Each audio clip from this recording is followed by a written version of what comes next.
Kementerian Pertahanan Rusia merilis rekaman menunjukkan aksi para penembak bersenjatanya saat menyerbu posisi tentara Ukraina. Operasi ini berada di bawah Kedok Tank dan diklaim sukses merebut benteng angkatan bersenjata Ukraina di wilayah Konstantinovka.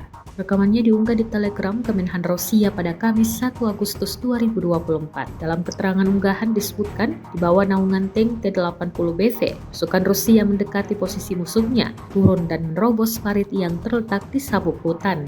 Angkatan bersenjata Ukraina sempat mencoba menghentikan tank Rusia dengan menyerang menggunakan tembakan artileri dan mortir. Namun berkat tindakan kompeten dari komandan dan mekanik pengemudi Rusia, lagi-lagi mengklaim tugas tersebut selesai tanpa kerugian. Hilangnya benteng lain mempersulit logistik musuh di sektor depan Ukledar, jelas militer Rusia.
Download Tribun X sekarang, menghadirkan lokal menjadi Indonesia.